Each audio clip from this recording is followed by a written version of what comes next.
Now be sure that you can go thinking. Follow me over with the boom. Well, move that over there. Right over here now. You got the level on that, Joe? Hey, how's this video coming through? All right, the light's hot enough. Don't forget to dolly in close. All right, be sure and stay clear of number 2 camera, and all set. Stand by.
Hello, I'm Bob Trout.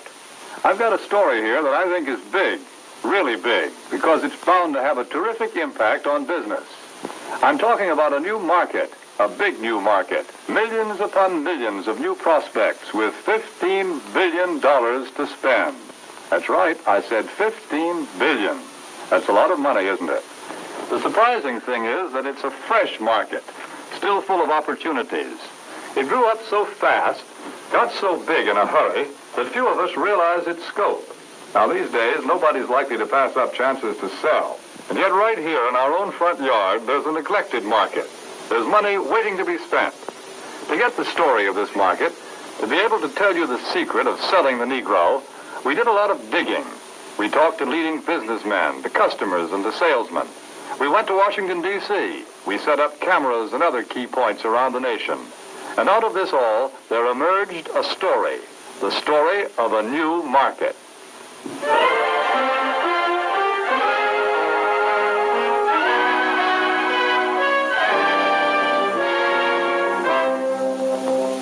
Yes, this is the market we're talking about, the new Negro family. Their name is Wells or Wilson, Smith or Brown or Alexander or Breen. They live in Chicago, in Atlanta or New York, in Detroit, St. Louis, Los Angeles, any one of 1,000 cities and towns. All over the country, families such as this are enjoying new prosperity. They have new interests, new standards of living, a buying power they've never enjoyed before. They're good prospects for practically all types of goods and services. All too often, though, they're overlooked prospects. Why? Because of some good, valid reason? No. They're overlooked because of mistaken ideas, because of out-of-date ideas about how the Negro lives and how he buys. The truth of the matter is that the Negro lives pretty much the same as other folks. He buys pretty much the same way, too. But just the same, a lot of old doubts and opinions keep cropping up over and over again. I don't like to do business with Negroes.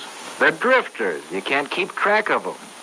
Yes, although a lot of people think that way, the truth is that 1 out of every 3 Negro families living in cities today owns its own home. That figure comes directly from the United States Bureau of Census. Maybe so, but Negroes are poor credit risks. Not more of a credit risk than any other group. Actually, the Negro homebuyer meets his payments faithfully, often more faithfully than other race groups in the same economic level. That's the information we got from people who ought to know, the National Association of Real Estate Boards. Well, maybe, but I've always heard that Negroes buy shoddy, poor-quality merchandise. No, it's just the other way around. According to leading researchers, in proportion to population and income, Negroes buy more quality products than any other comparable United States group. You see, there are a lot of confused notions about the Negro customer. But when you dig right down and find out about them, they just don't hold water. Negroes own homes. They meet their payments faithfully. They buy good brands of merchandise. So why let a lot of old-fashioned ideas hurt profits? Take a look at the real facts. Here in Washington, D.C., the nation's capital, some amazing facts and figures about this new market have been uncovered. For a first-hand report, we would like to take you directly to the United States Department of Commerce to hear this story from the Secretary of Commerce himself. Here is the Honorable Sinclair Weeks, the Secretary of Commerce of the United States. In the Department of Commerce, we are constantly alert to trends that mean a healthier national economy, better business for the nation as a whole. Recently, we have been interested in a rising young market, one that represents a huge potential for goods and services. I'm referring to the new Negro market. The tremendous buying power of this group is backed, of course, by an increased earning power. The average Negro family's income is at a record high. In fact, since 1939, it has increased more than the average income of all other Americans. Just take a look at a few figures. An official Department of Commerce report shows that at least 1/3 of the Negroes living in cities earn from $2,000 to $5,000 a year. Today, the average Negro wage earner brings home a paycheck 4 times larger than the one he collected in 1939. As a whole, the Negro market has a total income of about $15 billion every year. And after taxes, Negro families still have many billions of dollars to spend. Here is a buying power that cannot help but have a tremendous effect on our national economy and on business prosperity in general. When these dollars are spent for a wide range of goods, services, and employment, business everywhere is bound to feel the impact. This new buying power has resulted in a class Negro market, a profitable, above-average income group of consumers. For example, the nation's largest newspaper and magazine research organization, Daniel Starch and staff, reports these significant figures. More than 51% of the readers of Ebony magazine have a record player in their homes. Almost 64% own a television set. And almost 78% enjoy the convenience of an electric refrigerator. It is also a fact, and this is from the magazine The Food Field Reporter, that Negroes spend almost $3 billion a year for food alone. Per capita, they buy more cosmetics, drugs, and toiletries than anyone else in the country. And their children are better educated, too, because since 1930, enrollment in Negro colleges is up 2,500%. But really, to recognize the importance of this class Negro market, we must realize that something has been happening economically in our country. People are on the move. The population is shifting. The makeup of metropolitan populations today is different than it was just a few short years ago. To give you a better idea of what we mean, we set up several cameras, candid cameras, in a number of shopping locations. Take a look at these shoppers.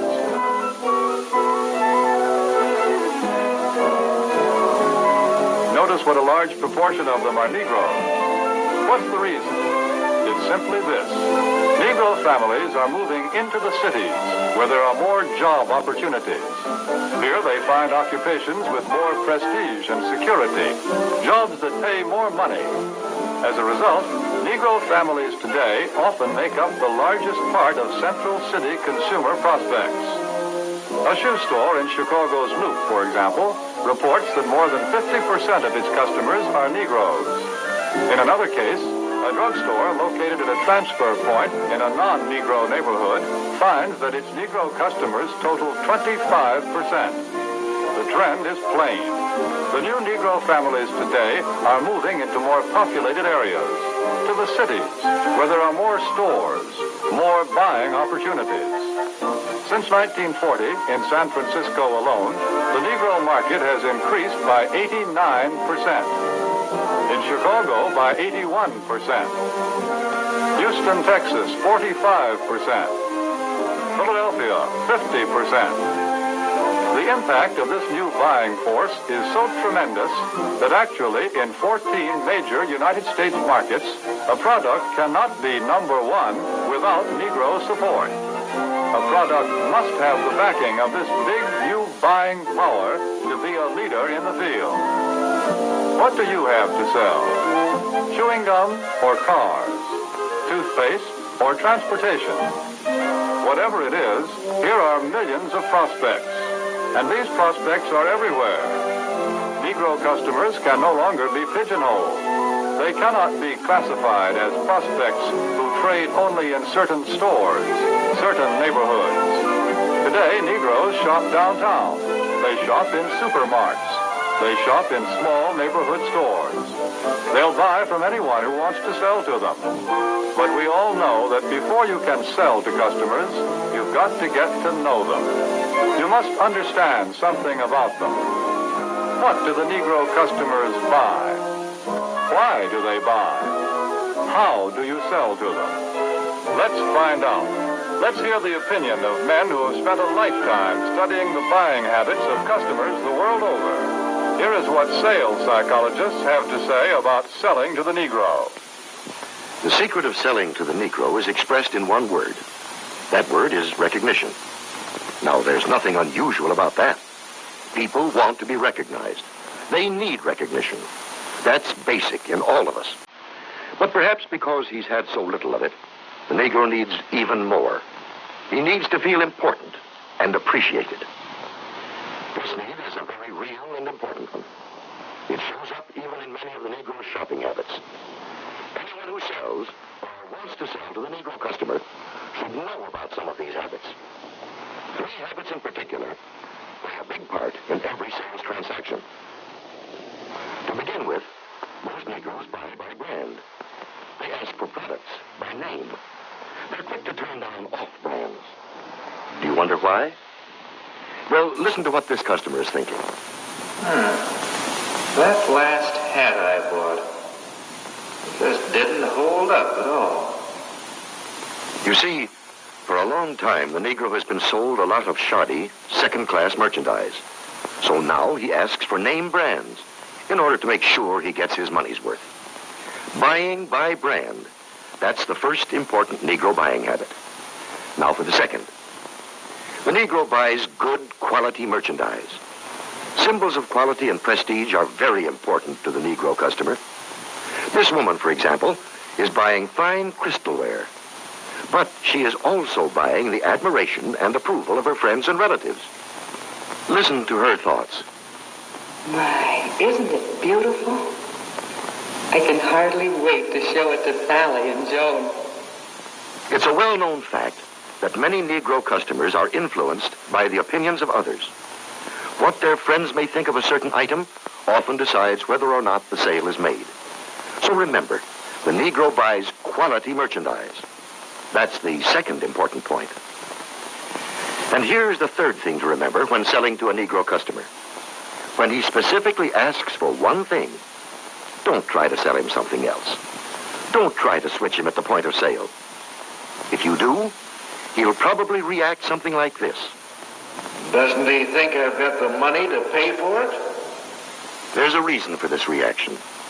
Again, because he's had experience with cheap merchandise, the Negro resents being offered a substitute. He wants to be sold on quality, not price. The Negro buys by brand, he buys quality, and he doesn't like to be switched at point of sale. These are the keys to selling the Negro customer. Another point. The Negro family does things together, as a group. The family works as a unit. It lives as a unit, and it buys as a unit. When you sell to one member, you many times sell to all. It's also true that many places of entertainment are still closed to the Negro. So he spends more of his money for the things that are available to him, often for items that are considered luxuries. Another trait of the Negro market is the fact that it is a pre-sold market. We know that the Negro buys by brand, and he buys the brands that he knows something about. Where does the Negro buyer get this information? We We know that Negro customers are turning more and more to the publications that are tailored specifically to their needs, that give them the news and the information that they want to read about. Many leading businessmen and companies already know this. That's why so many of them are taking this direct, sure route of reaching the Negro customer. The vice president of advertising of the Gruen Watch Company, for example, says this. In many important cities throughout the United States, Negroes are important customers of the credit jeweler. Therefore, it seemed that Ebony magazine would be a very important advertising medium for us. We would say it was very well received, and from our viewpoint, a very successful campaign. From the Remington Rand Company comes this statement. Our records show that advertising in Ebony has been effective in many ways. As all good advertising should, it has built a terrific amount of goodwill and has brought a volume of sales and sales inquiries. A representative of the Alaga Syrup Company makes this statement. Because of Alaga's regard for the influence of Ebony in the Negro market, advertising space was doubled. Alaga's long experience in selling to Negroes now takes the most direct route to its best customers, reaching Ebony's 2.5 million audience in every issue. And here are the statements of still other business leaders. Yes, many business leaders are discovering the most direct and most efficient way of reaching the new Negro market. Look here at the results of the same advertisement in two different publications, Ebony and another general magazine. You can see that proportionately, more men and women read the ad in Ebony than the one in the other magazine. And they did a better job of remembering it, too. A greater percentage of readers noted, associated, and remembered the ad in Ebony. But now, wait a minute. If the Negro market is so big and easy to reach, why aren't more companies going out after it? Well, often because of the feeling that there's something entirely different, unusual about selling to the Negro. But is it really so different? What do salesmen say? The successful salesmen who do a good job of selling in Negro communities. How do you go about getting the order? How do I get the order? Well, to tell you the truth, I don't do anything. Anything different, that is. I've been calling on these accounts long enough to know that the Negro just wants to be treated like everybody else. No matter who you're calling on, a little friendliness and courtesy help a lot. Naturally, anybody resents being patronized or talked down to. So I usually call a man Mr. Brown, Mr. Smith, or Mr. whatever his name is, until he tells me to call him by his first name. And of course, I always stick to business. I stay away from talk about race or religion or politics. That goes for talk about Negro celebrities, too. You know, this business about what good prize fighters and singers the Negroes are. Who cares? When a guy's in business, no matter what color his skin is, he's interested in making a living, in making money. That's uppermost in his mind. I guess maybe what I'm saying is that I try to help any way I can, sometimes with displays or ad materials, or an idea once in a while. The important thing is that if it helps push sales for the dealer, it helps push them for me, too. Handle the Negro account just like any of your others. Don't patronize. Stick to business. Get interested in the account. Pitch in and help any way you can. Sounds like pretty good sales advice. That's the secret of selling the Negro. Well, how about it? What do you think of this new market? It can open new outlets for you and for everybody who sells goods or services. It's still possible to get in on the ground floor when this market is just beginning to grow and to expand. The facts and the figures that we see here are just a small sample of what they promise to be next year and the years after that. Yes, here are men and women with money to spend, and they spend it for exactly the same things as you and I and everyone else. They buy almost every type of product and service that you have to offer, and they can be reached like everyone else. through publications that appeal to their interests and desires, that deliver the kind of loyal readership that can be proved both in surveys and in down-to-earth sales. Here is a ready-made market waiting to be asked to buy.